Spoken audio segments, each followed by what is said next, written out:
Mitosis কোষ বিভাজনের তৃতীয় ধাপ হলো মেটাফেজ ধাপ। বাংলায় একে বলে মধ্য পর্যায়। পাশের চিত্র দেখো, এটা একটা স্পিন্ডল যন্ত্র। আমরা আগে চিত্রগুলোতেও স্পিন্ডল যন্ত্র দেখেছিলাম। এটা একটা স্পিন্ডল যন্ত্র।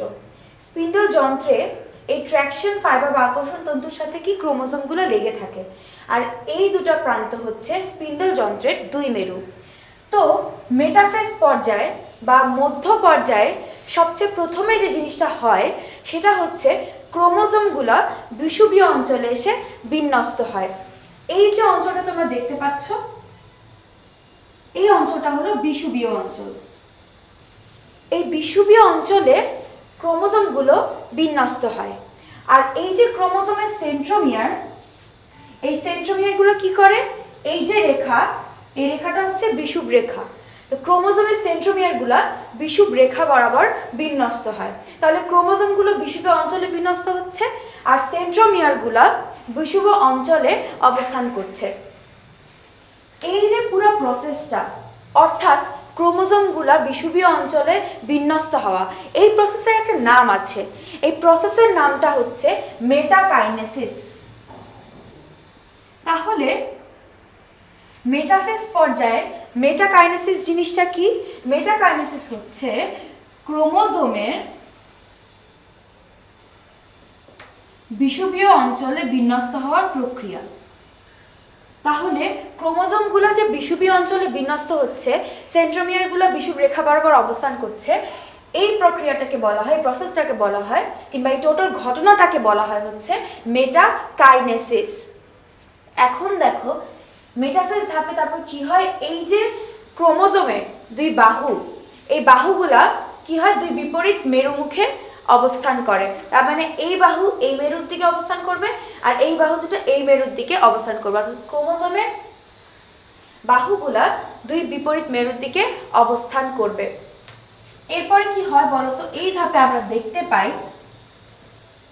যে এই যে ক্রোমোজোমের দুইটা বাহু, আমরা বলছি দুইটা ক্রোমাটিড, এই ক্রোমাটিডগুলো কি করে, এই ক্রোমাটিডগুলা আরো বেশি খাটো এবং মোটা হয়। এবং এই ধাপে দেখা যায় যে ক্রোমোজোমের ক্রোমাটিডগুলো এই মেটাফেজ ধাপেই সবচেয়ে বেশি খাটো এবং মোটা হয়। তাহলে কি লিখবো আমি এখানে, যে ক্রোমাটিডগুলো সর্বাধিক খাটো ও মোটা হয়। তাহলে আমরা প্রথম পয়েন্ট দেখেছি যে মেটাকাইনেসিস ঘটছে মেটাফেজ ধাপে, অর্থাৎ ক্রোমোজোমগুলো কি বিষুবীয় অঞ্চলে বিন্যস্ত হচ্ছে। এরপরে দেখছি যে ক্রোমাটিডগুলো এই ধাপে সর্বাধিক খাটো এবং মোটা হচ্ছে। এখন সবচেয়ে ইম্পর্টেন্ট পার্ট হচ্ছে এই ধাপের শেষের দিকে দেখা যায় এই যে ক্রোমোজোমের সেন্ট্রোমিয়ার, প্রত্যেকটা ক্রোমোজোমের সেন্ট্রোমিয়ার কি হয়, দুইটা ভাগে বিভক্ত হয়। মানে এই যে দেখো, এই একটা ক্রোমোজোম, এই ক্রোমোজোমের এই সেন্ট্রোমিয়ার, এই বাহুটা উপরের মেরুর দিকে, এই বাহুটা নিচের মেরুর দিকে।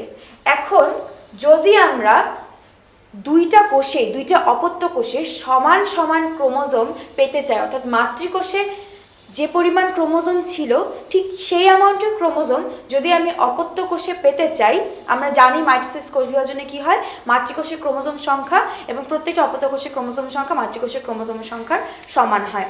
তো এখন তাহলে আমাকে কি করতে হবে, এই যে সেন্ট্রোমিয়ার আছে, এই সেন্ট্রোমিয়ারটা এই বরাবর বিভাজিত হয়ে যায়, ভাগ হয়ে যায়, এবং ভাগ হয়ে কি হয়, দুইটা অপত্য ক্রোমাটিডের সৃষ্টি করে। তাহলে জিনিসটা এমন দাঁড়াবে, এই একটা আর এই একটা পোরশন, এরকম দুইটা পোরশন হবে। মানে উপরের পোরশনটা যাবে, এই উপরের পোরশনটা যাবে উপরের দিকে, আর এই নিচের ক্রোমাটিডটা, অপত্য ক্রোমাটিডটা যাবে নিচের দিকে। অর্থাৎ এখানে আমি একটা ক্রোমোজোম থেকে দুইটা অপত্য ক্রোমাটিড আমি পাচ্ছি, কিংবা আমি এটাকে দুটো অপত্য ক্রোমোজোমও বলতে পারি।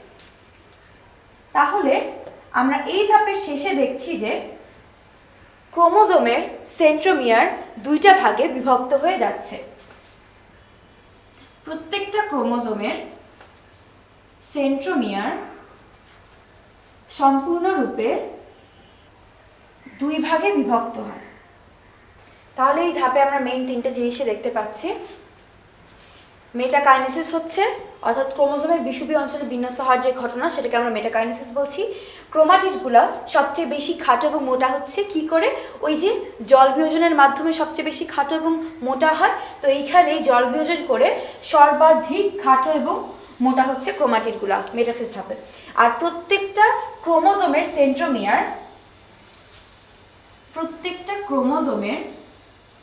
সেন্ট্রোমিয়ার সম্পূর্ণরূপে দুইটা ভাগে বিভক্ত হয়।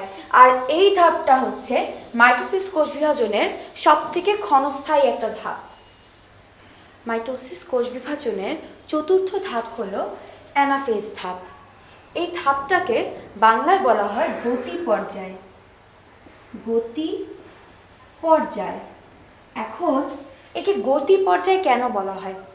মেটাফেজ ধাপে আমরা দেখেছিলাম যে মেটাফেজ ধাপের একেবারে শেষের দিকে তখন কি হয়, ক্রোমোজোমগুলা দুইটা অপত্য ক্রোমোজোমে বিভক্ত হয়ে যায়। অর্থাৎ এই যে এই সেন্ট্রোমিয়ারগুলো বিভক্ত হওয়ার সাথে সাথে যখন দুইটা অপত্য ক্রোমোজোমের সৃষ্টি হয় তখনই সাথেই অ্যানাফেজ ধাপের শুরু হয়। এখন এই যে দুটো অপত্য ক্রোমোজোম সৃষ্টি হলো, এই দুটো অপত্য ক্রোমোজোমের মধ্যে তখন কি হবে, বিকর্ষণ শুরু হবে। বিকর্ষণ হওয়ার কারণে এই দুটো অপত্য ক্রোমোজোম দুইটা বিপরীত দিকে ছুটবে, দুইটা বিপরীত মেরুর দিকে ছুটবে। এখন এই যে বিকর্ষণের মাধ্যমে এই অপত্য ক্রোমোজোমগুলো দুইটা বিপরীত মেরুর দিকে চলতে শুরু হলো কিংবা গতিশীল হলো, তার কারণেই আমরা এই পর্যায়কে বলি গতি পর্যায়। কারণ এই পর্যায়ে অপত্য ক্রোমোজোমগুলো কি হয়, দুই বিপরীত মেরুর দিকে গতিশীল হয়, এই জন্যই এই পর্যায়কে আমরা বলবো গতি পর্যায়। এখন দেখো এই যে দুটো অপত্য ক্রোমোজোম, একটা ক্রোমোজোম থেকে আমি দুইটা ক্রোমাটিড কিংবা দুইটা অপত্য ক্রোমোজোম আমি পেলাম। এখন এই অপত্য ক্রোমোজোমে প্রত্যেকটার জন্য কি একটা একটা করে সেন্ট্রোমিয়ার থাকবে। যখন এই দুটো অপত্য ক্রোমোজোম দুই বিপরীত মেরুর দিকে যেতে থাকবে তখন দেখো চিত্র অনুযায়ী সেন্ট্রোমিয়ারগুলো আগে যাবে এবং এই যে ক্রোমোজোমের বাহু, এই বাহুগুলো কি করবে, পরে যাবে। তো এই যে সেন্ট্রোমিয়ারগুলো আগে যাচ্ছে এবং বাহুগুলো পরে যাচ্ছে, এটাকে বলা হচ্ছে সেন্ট্রোমিয়ারদ্বয় অগ্রগামী এবং বাহুগুলা অনুগামী হবে। তাহলে সেন্ট্রোমিয়ারগুলো আগে যাচ্ছে মেরুর দিকে আর বাহুগুলা সেন্ট্রোমিয়ারের পিছে পিছে পরে যাচ্ছে। ঠিক আছে, এখন এই যে ক্রোমোজোমগুলা মেরুর দিকে যাচ্ছে, তো এই যাওয়ার সময় সেন্ট্রোমিয়ারের পজিশন অনুযায়ী ক্রোমোজোমগুলো এক এক রকম দেখতে হয়। এই যে এই ফাইবার ওয়ে অপত্য ক্রোমোজোমগুলো মেরুর দিকে যাচ্ছে, তখন সেন্ট্রোমিয়ারের পজিশন অনুযায়ী ক্রোমোজোমগুলো এক এক রকম দেখতে হয় এই অ্যানাফেজ ধাপে। তো কিরকম দেখতে হয় দেখি। একটা ক্রোমোজোমের ঠিক মাঝখানে যদি সেন্ট্রোমিয়ার থাকে এবং বাহু যদি দুই দিকে সমান পরিমাণ থাকে, তখন ক্রোমোজোমটা দেখতে হবে হচ্ছে ভি এর মতো। অর্থাৎ এই যে সেন্ট্রোমিয়ার মাঝখানে এবং দুই বাহু হচ্ছে দুই দিকে, সেন্ট্রোমিয়ারটা একেবারে মাঝখানে আছে, এটাকে আমরা বলবো মেটাসেন্ট্রিক।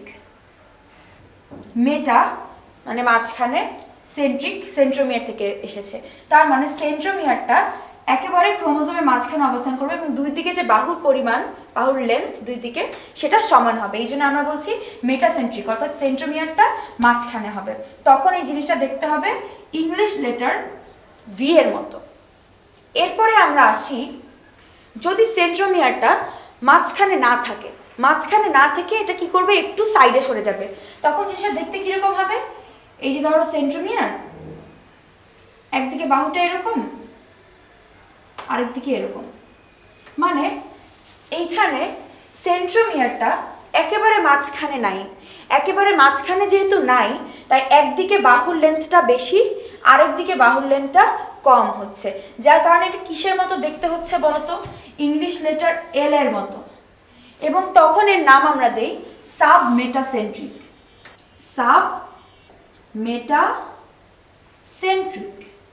মেটাসেন্ট্রিক মানে দেখেছিলাম সেন্ট্রোমিয়ার মাঝখানে, সাব মানে সেন্ট্রোমিয়ার টোটালি মাঝখানে না, মাঝখানের থেকে একটু সাইডে সরে গেছে, যার কারণে জিনিসটা দেখতে ভি এর মতো আর হয় নাই।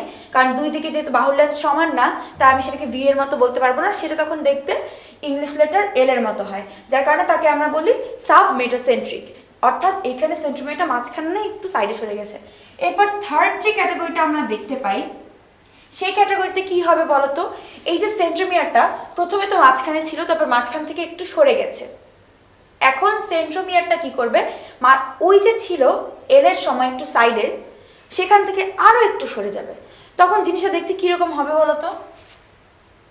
এই যে সেন্ট্রোমিয়ার, এক সাইডে বাহুর পরিমাণ আরো বেশি কমে গেল, আরেক সাইডে বাহুর পরিমাণ বেড়ে গেল। এটাকে আমি একটু উল্টাভাবে আঁকি, তাহলে তোমাদের বুঝতে সুবিধা হবে।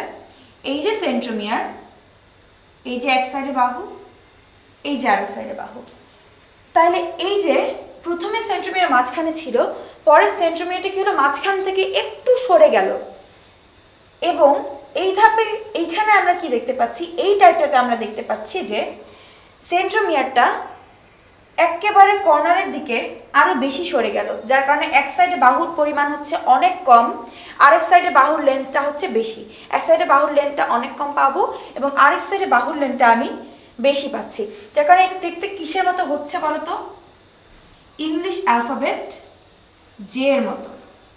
তাহলে ফার্স্টে আমরা দেখেছিলাম ইংলিশ অ্যালফাবেট ভি এর মতো হয়েছিল মেটাসেন্ট্রিকে, তারপরে ইংলিশ অ্যালফাবেট এল এর মতো হয়েছিল সাবমেটাসেন্ট্রিকে। এখন এই যে ইংলিশ অ্যালফাবেট জে এর মতো হয়েছে, এটাকে আমরা বলবো অ্যাক্রোসেন্ট্রিক। অ্যাক্রোসেন্ট্রিক। এর পরের যে ক্যাটাগরিটা আমরা দেখতে পাই, এর পরের টাইপে আমরা দেখতে পাই যে এই সেন্ট্রোমিয়ারটা তখন কি করবে, আরো একটু সরে যাবে এবং সরে সে কোথায় যাবে, একেবারে একটা প্রান্তে অবস্থান করবে, তাই না? যখন এই যে ধরো সেন্ট্রোমিয়ার, এই সেন্ট্রোমিয়ারটা ক্রোমোজোমের একটা প্রান্তে অবস্থান করবে, তখন আমরা তাকে বলবো হচ্ছে টেলোসেন্ট্রিক। অর্থাৎ এখানে দেখো সেন্ট্রোমিয়ারটা একেবারে সরতে সরতে কি হলো, ক্রোমোজোমের একটা প্রান্তে গিয়ে অবস্থান করলো, যার কারণে এটা দেখতে হলো ইংলিশ অ্যালফাবেট আই এর মতো। টেলোসেন্ট্রিক কেন? ওই যে সেন্ট্রোমিয়ারটা ক্রোমোজোমের একেবারে টেইল বা লেজের দিকে অবস্থান করছে, এই জন্য বলা হয়েছে টেলোসেন্ট্রিক। তাহলে আমরা দেখলাম ভি এর মতো দেখতে হলে তাকে আমরা বলবো মেটাসেন্ট্রিক, এল এর মতো দেখতে হলে তাকে আমরা বলবো সাবমেটাসেন্ট্রিক, জে এর মতো দেখতে হলে সেটাকে আমরা বলবো অ্যাক্রোসেন্ট্রিক, আর আই এর মতো দেখতে হলে সেটাকে আমরা বলবো টেলোসেন্ট্রিক। তাহলে অ্যানাফেজ ধাপ কি দিয়ে শুরু হচ্ছে? এই যে মেটাফেজ ধাপে দুটো অপত্য ক্রোমোজোমের সৃষ্টি হলো, তার সাথে সাথে অ্যানাফেজ ধাপ শুরু হবে এবং অ্যানাফেজ ধাপে কি হবে, অপত্য ক্রোমোজোমগুলো দুই বিপরীত মেরুর দিকে অগ্রসর হবে। সেকেন্ড পয়েন্ট আমরা কি দেখতে পাই, এই যে ক্রোমোজোমগুলার, অপত্য ক্রোমোজোমগুলার মেরুমুখী চলন, এই সময় কি হবে, এই সময় সেন্ট্রোমিয়ার অগ্রগামী আর বাহুগুলা অনুগামী হবে। অর্থাৎ সেন্ট্রোমিয়ার কি হবে, সেন্ট্রোমিয়ার আগে থাকবে, বাহু পরে থাকবে। তাহলে অপত্য ক্রোমোজোমের মেরুমুখী চলনে সেন্ট্রোমিয়ার অগ্রগামী, বাহুদ্বয় অনুগামী হবে। এই সময় কি হবে, আমরা দেখলাম একটু আগে ক্রোমোজোমগুলো সেন্ট্রোমিয়ারের অবস্থান অনুযায়ী চার ধরনের দেখা যায়।